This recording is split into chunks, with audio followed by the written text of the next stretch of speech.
Olá, graça e paz a todos e a todas. Eu sou o pastor Maicon, da Igreja Comunitária Cristã na cidade de Sumaré, e hoje nós prosseguimos com a nossa série de reflexão sobre esperança em Apocalipse. Hoje abordaremos o capítulo de número 3. E ele trata sobre a continuação das cartas que foram escritas às igrejas da Ásia. E trata especificamente das 3 últimas cartas, para Sardes, Filadélfia e Laodiceia. Mas antes de prosseguir, se você ainda não é inscrito no nosso canal, se inscreva agora, aproveite esse tempinho, já se inscreva, clique no sininho para ativar as notificações. E se você está gostando dessa série, não esqueça de dar um like no vídeo. Agora, se você nos acompanha pelo Facebook, você pode curtir, compartilhar, se inscreve lá na nossa página, se torne um seguidor da nossa página. Se você conhece algum amigo que pode ser abençoado com essa palavra, marque ele, compartilhe, crie uma sala de vídeo.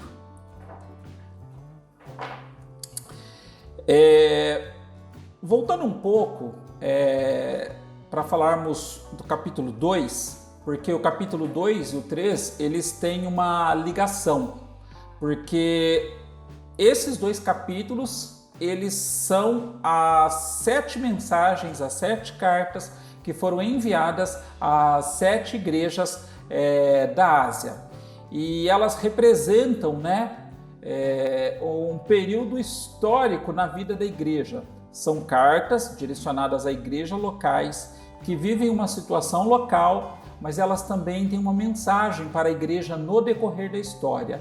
E mais, ela tem uma mensagem para a igreja hoje.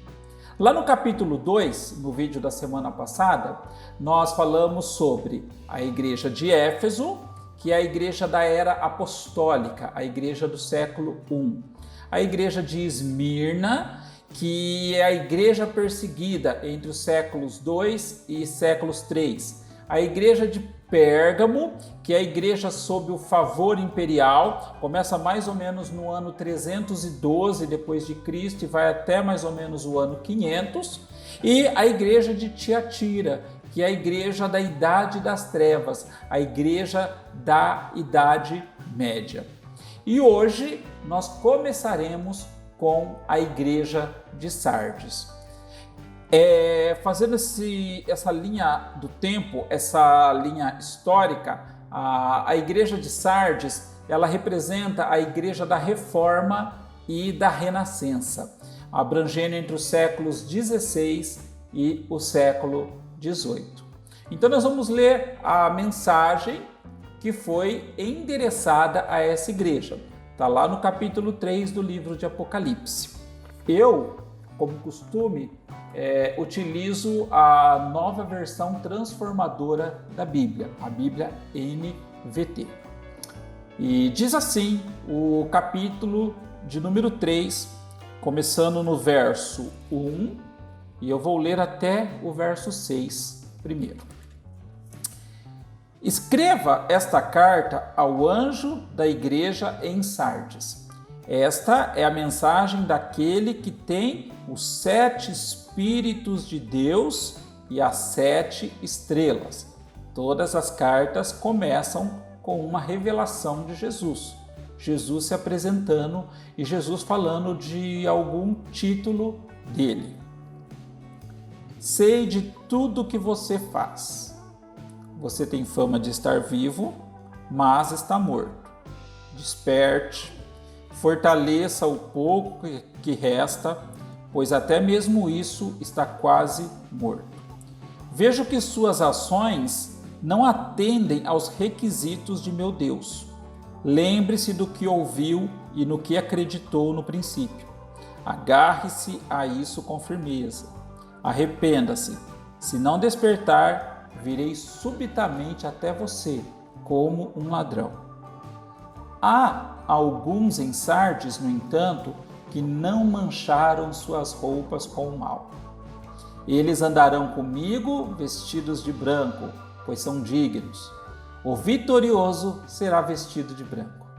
jamais apagarei seu nome do livro da vida e confirmarei diante de meu Pai e de seus anjos que ele me pertence. Quem tem ouvidos para ouvir, ouça o que o Espírito diz às igrejas. A igreja de Sardes, ela havia passado por um grande avivamento. A história eclesiástica de Eusébio, ela cita pelo menos 3 vezes sobre o bispo de Sardes, o Mileto. E ele foi responsável por um grande avivamento que aconteceu nessa igreja, porque ele era um apologista e ele escreveu uma apologia da fé cristã endereçada ao imperador romano.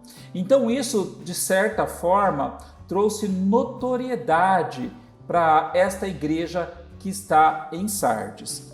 Porém, olha que interessante a advertência que Jesus faz no versículo número 1, na segunda parte dele, quando ele diz assim: sei tudo que você faz, você tem fama de estar vivo, mas está morto.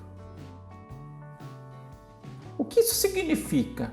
O que é uma igreja que tem fama de estar viva quando na verdade está morta?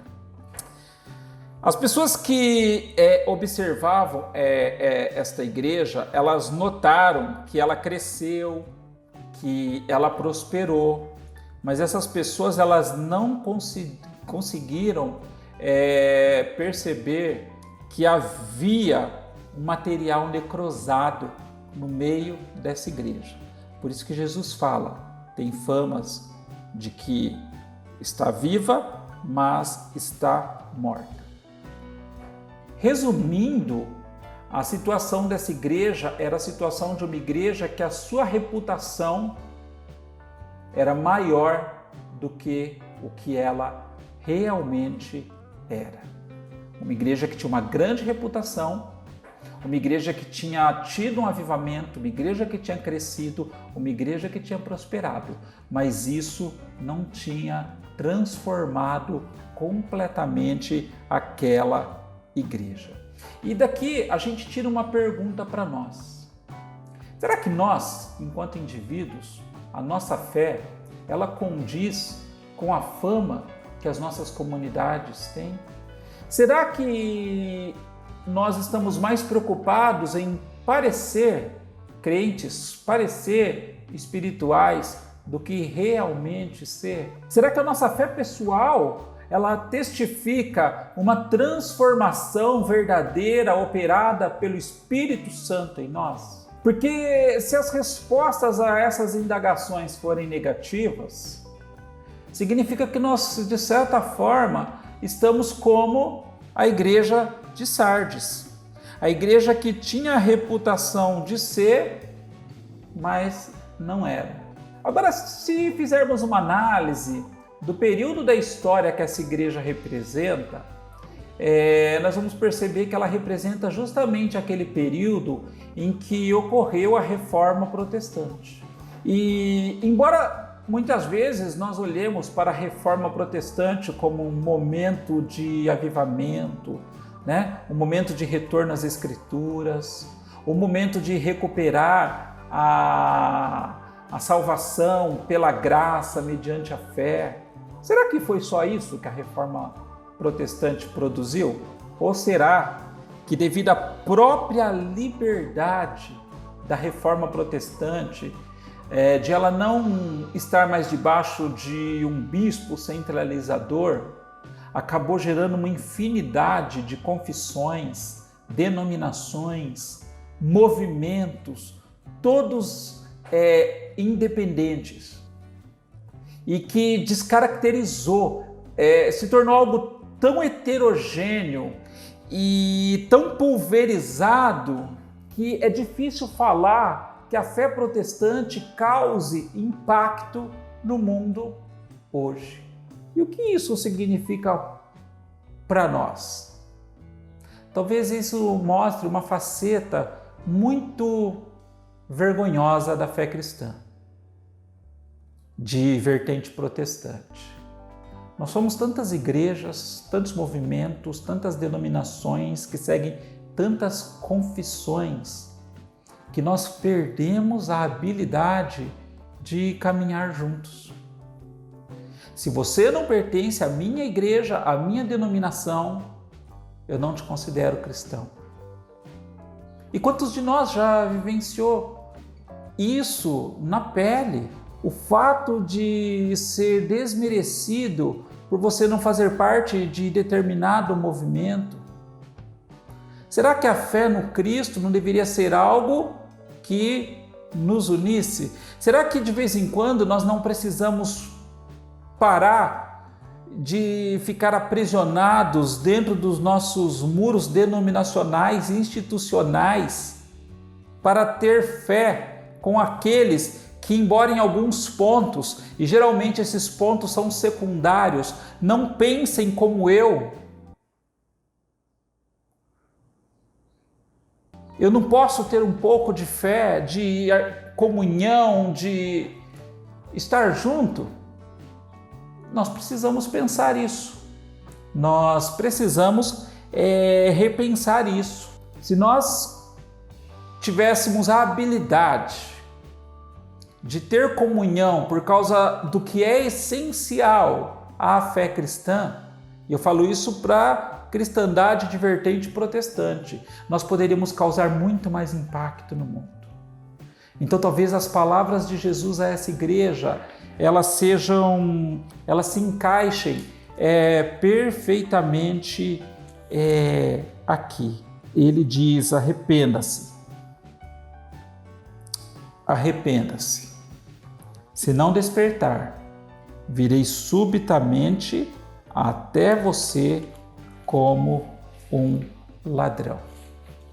Então nós precisamos talvez nos arrepender um pouco desse nosso egoísmo, que faz com que a gente fique cercado dentro do murinho, dentro do cercadinho da nossa denominação, da nossa comunidade de fé, da confissão que nós adotamos.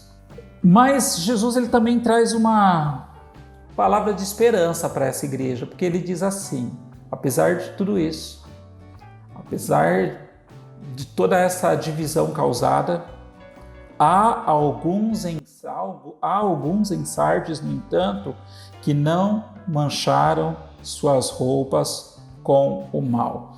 Ele está querendo dizer aquelas pessoas cuja experiência de conversão ela foi verdadeira. A experiência que elas tiveram com Cristo, ela foi tão profunda e produziu uma transformação tão grande que hoje elas nem se importam mais em serem identificadas por uma bandeira, porque elas são exatamente o que Cristo fez delas, independente de onde elas estejam. E olha que promessas maravilhosas a essas pessoas. Elas andarão comigo vestidos de branco, pois são dignos. O vitorioso será vestido de branco. Jamais apagarei seu nome do livro da vida e confirmarei diante de meu Pai e de seus anjos que ele me pertence. Talvez mais importante do que você ter um cartãozinho de membro, talvez mais importante do que você estar no hall de membros de uma comunidade, é ter o seu nome escrito no livro da vida. É você ter realmente tido essa experiência real e profunda com Jesus. E ele adverte: quem tem ouvidos para ouvir, ouça o que o Espírito diz às igrejas. Então nós temos uma lição para nós. A igreja de Sardes, ela nos ensina que nós realmente não podemos apenas parecer que temos vida. Nós temos que efetivamente ter vida. Nós não podemos apenas parecer ser cristãos. Nós temos que efetivamente ser cristãos. Nós não podemos aparentar apenas ser espirituais. Nós temos que verdadeiramente ser espirituais. Bom, a próxima igreja, a igreja de Filadélfia, e ela é chamada da Igreja das Missões Modernas. E ela começa no século XIX e vai até os primórdios do século XX. E aí nós vamos ler o que é escrito a essa igreja. Então, começa lá no versículo 7 do capítulo de número 3. Escreva esta carta ao anjo da igreja em Filadélfia. Esta é a mensagem daquele que é santo e verdadeiro, que tem a chave de Davi. O que ele abre, ninguém pode fechar, e o que ele fecha, ninguém pode abrir. Sei de tudo o que você faz. Abri para você uma porta que ninguém pode fechar. Você tem pouca força, mas ainda assim obedeceu à minha palavra e não negou meu nome.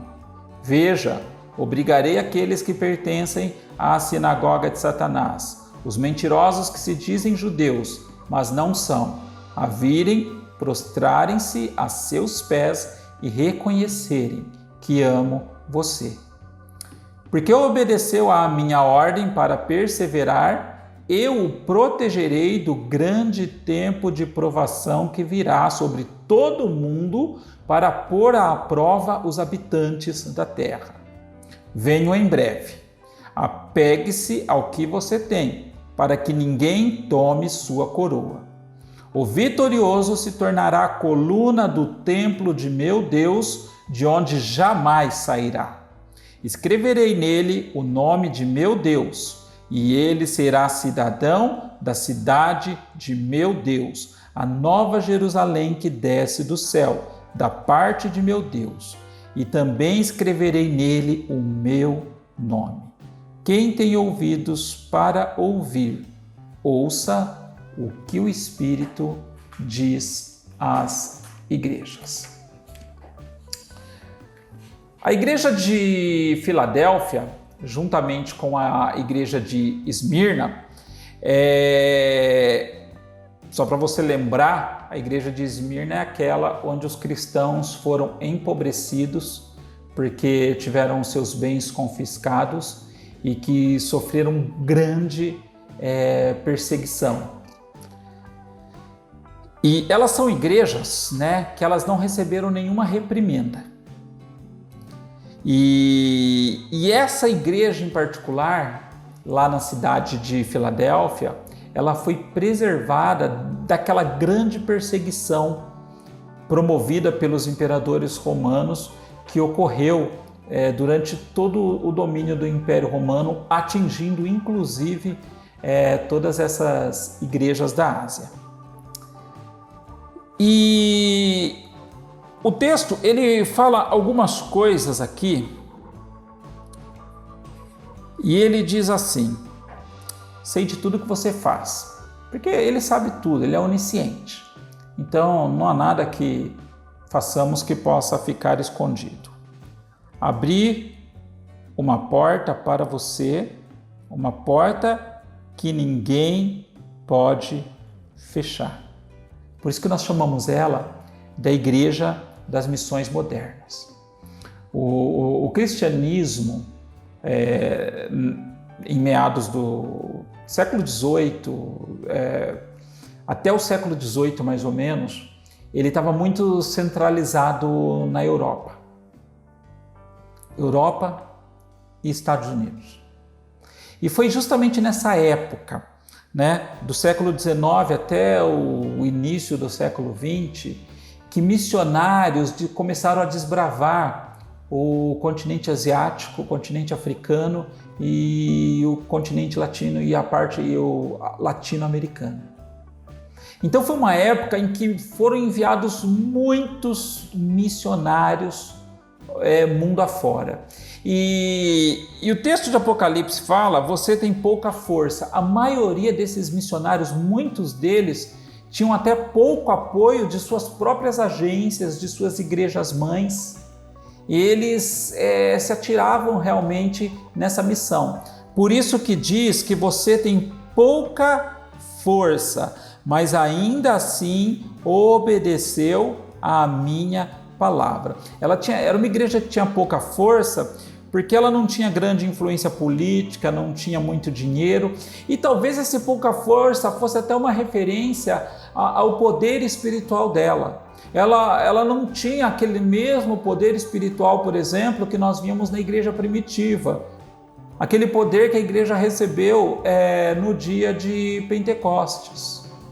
Mas apesar dessa pouca força, ela respondeu a esse chamado, mas ainda assim obedeceu a minha palavra e não negou o meu nome. Porque obedeceu a minha ordem para perseverar, eu o protegerei do grande tempo de provação que virá sobre todo o mundo para pôr à prova os habitantes da terra. Essa igreja, ela desempenhou um papel muito especial. E por ela ter desempenhado esse papel especial, por ela ter plantado a semente do Evangelho pelo mundo todo, o Senhor prometeu que ia livrá-lo do tempo da tribulação. O Apocalipse é o livro da esperança, a esperança daqueles que têm Cristo, a esperança daqueles que obedecem à palavra de Deus, a esperança daqueles que não apenas aparentam, mas efetivamente são cristãos. Mas, ao mesmo tempo, ele também não deixa de ser um livro de juízo. E aqui ele já começa a pronunciar de uma grande tribulação que virá sobre toda a terra. Essa igreja das missões, das grandes missões mundiais, ela foi preservada. Mas o mundo ainda enfrentará um tempo de grande tribulação, de grande perseguição, tal qual nunca houve. Lembra que eu falei da interpretação cíclica em forma de espiral do Apocalipse? O espiral ele começa pequeno, mas ele vai se ampliando e ampliando. Então, um dia também a perseguição ela se ampliará. Ela tomará proporções que nós não somos capazes ainda de imaginar. E qual é a grande lição dessa igreja para nós? É a obediência e a perseverança. Apesar, ainda que tenhamos pouca força, ainda que não tenhamos grande influência, ainda que não sejamos politicamente bem representados, o mais importante é perseverarmos, é permanecermos firmes, é prosseguirmos, obedecendo à ordem de Jesus, obedecendo ao chamado de Jesus. Essa é a grande lição da igreja de Filadélfia. Com poucos recursos, eles foram capazes de espalhar o evangelho. Inclusive nós brasileiros, em grande parte, somos frutos desses missionários, desse período, que chegaram aqui trazendo a luz do evangelho. E a última carta, que é a mensagem à igreja de Laodiceia, que acredita-se que seja a igreja do final dos tempos. E ela começa historicamente aí em meados do século XX e ela deve permanecer até a volta de Cristo na Terra. E a mensagem a essa igreja começa lá no verso de número 14. E ela diz assim: escreva esta carta ao anjo da igreja em Laodiceia. Esta é a mensagem daquele que é o Amém. Olha que interessante. Jesus se identifica como o Amém, como se o ciclo da história estivesse chegando ao fim. A mensagem à última igreja. A testemunha fiel e verdadeira, a origem da criação de Deus. Sei de tudo que você faz. Você não é frio nem quente. Desejaria que fosse um ou o outro. Mas porque é como água morna, nem quente nem fria, eu o vomitarei de minha boca. Você diz: sou rico e próspero, não preciso de coisa alguma. E não percebe que é infeliz, miserável, pobre, cego e está nu. Eu o aconselho a comprar de mim ouro purificado pelo fogo, e então será rico. Compre também roupas brancas, para que não se envergonhe de sua nudez, e colírio para aplicar nos olhos, a fim de enxergar. Eu corrijo e disciplino aqueles que amo. Por isso, seja zeloso e arrependa-se. Preste atenção, estou à porta e bato. Se você ouvir minha voz e abrir a porta, entrarei e juntos faremos uma refeição como amigos. O vitorioso se sentará comigo em meu trono, assim como eu fui vitorioso e me sentei com meu Pai em seu trono. Quem tem ouvidos para ouvir, ouça o que o Espírito diz às igrejas. A cidade de Laodiceia, ela não tinha fontes que garantissem o suprimento de água para eles. Então essa água, ela chegava até a cidade por um sistema de aqueduto. Só que devido à tecnologia da época, essa água ela chegava morna para os habitantes. E a água morna, ela é nauseante, né? Ela provoca vômito. E Jesus, ele começa comparando essa igreja, que é a nossa igreja. Se os intérpretes estiverem corretos, nós somos a igreja de Laodiceia. A igreja que começou aí em meados do século XX e está até hoje aí porque Jesus ainda não voltou. E ele fala que por não sermos nem quente nem frio, por sermos mornos como as águas dessa cidade, ele nos vomitaria da sua boca. Agora, o que significa essa mornidão? Isso retrata a apatia que aquela igreja tinha, uma apatia espiritual, ela era superficial. E olha que isso aí são características do nosso tempo também. Você basta olhar um pouco à sua volta que você vai perceber como tudo é superficial. Os relacionamentos humanos hoje são superficiais. Até o relacionamento conjugal hoje é superficial. Perdeu-se o compromisso de permanecer juntos. E essa superficialidade da vida moderna, ela também acaba respingando na nossa espiritualidade. E o que é uma espiritualidade superficial? É aquela espiritualidade que a gente se tranca dentro do nosso reduto religioso e a gente deixa de observar tudo o que acontece à nossa volta. É uma fé morta, é uma fé sem vida, é uma fé que não produz obras. Você sabe que nós não necessitamos de obras para a salvação. Você sabe que as obras não vão ser pesadas na balança para a nossa salvação. Mas se não produz obras é porque essa fé é morna. Essa fé ela não é completa. Essa fé ela não é total. E olha que coisa interessante que essa igreja pensa a respeito de si mesma. Você diz: sou rico e próspero, não preciso de coisa alguma. A cidade de Laodiceia, ela era rota comercial. Então, era muito o transporte de mercadorias de um lugar a outro passava por ali.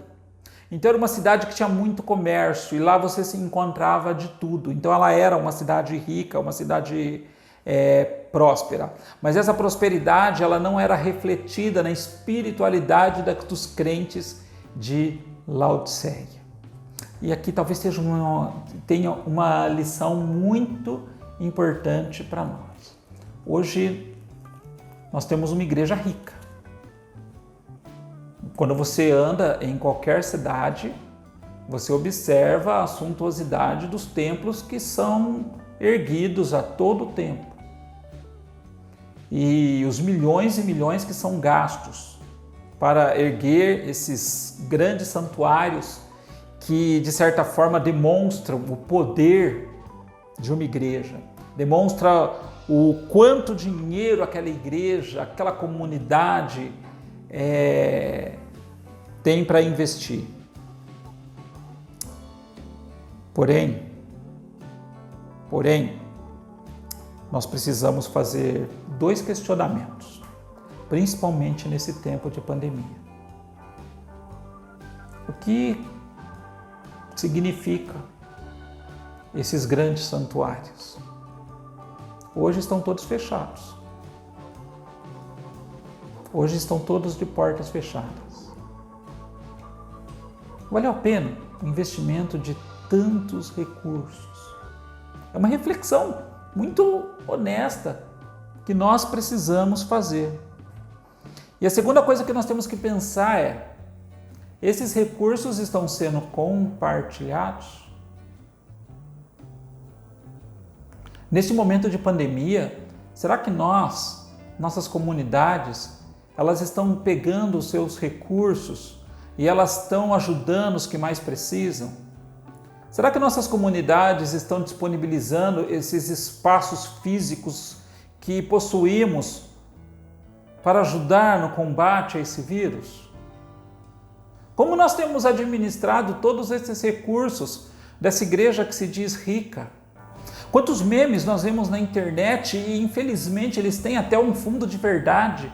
Nós vemos em plena pandemia igrejas que gastam mais tempo na internet pedindo dinheiro e reafirmando que precisam dos recursos do que necessariamente pregando a palavra. O número da conta da igreja se tornou mais importante do que postar, por exemplo, até um versículo bíblico que seja. Será que nós não podemos parar e pensar nessas coisas? Será que nós não estamos caminhando errado? Será que todo esse recurso que nós acumulamos durante tanto tempo agora não pode ser usado também para ajudar aqueles que mais precisam? Observe o que Jesus diz para essa igreja que se diz rica, essa igreja que está preocupada com propriedades, com bens, com ostentação e não percebe que é infeliz, miserável, pobre, cego e está nu. Eu aconselho a comprar de mim ouro purificado pelo fogo. Sabe o que é esse chamado de Jesus aqui? É a gente parar de se preocupar só com os bens materiais e começar a buscar o ouro verdadeiro. O ouro que foi realmente refinado pelo fogo, o ouro puro, que não está expresso em coisas que a traça e a ferrugem podem corroer. Compre também roupas brancas, para que não se envergonhe de sua nudez. E compre também colírios para aplicar nos olhos, para enxergar. Jesus está falando para nós, para mim e para você, essa igreja, a igreja de Laodiceia, que nós estamos enxergando as coisas da maneira errada. Que nós estamos olhando para as coisas da maneira errada. Compre colírio para aplicar nos olhos, a fim de enxergar. Essa mensagem é muito dura e ele vai concluindo ela e fala: eu corrijo e disciplino aqueles que amam. Por isso, seja zeloso e arrependa-se. Preste atenção, essa igreja provavelmente é a igreja do último tempo. Preste atenção, estou à porta e bato. Se alguém ouvir minha voz e abrir a porta, entrarei e juntos faremos uma refeição como amigos. O vitorioso sentará comigo em meu trono. Assim como eu fui vitorioso e me sentei com meu Pai em seu trono. Quem tem ouvidos para ouvir, ouça o que o Espírito diz às igrejas. E aqui nós terminamos nossa reflexão do capítulo de número 3 de Apocalipse. E esse é um momento muito especial que eu queria orar juntamente com você. Eu queria que você pensasse nas provocações que eu fiz nesse vídeo sobre parecermos cristãos e às vezes não sermos. Parecermos espirituais e não sermos.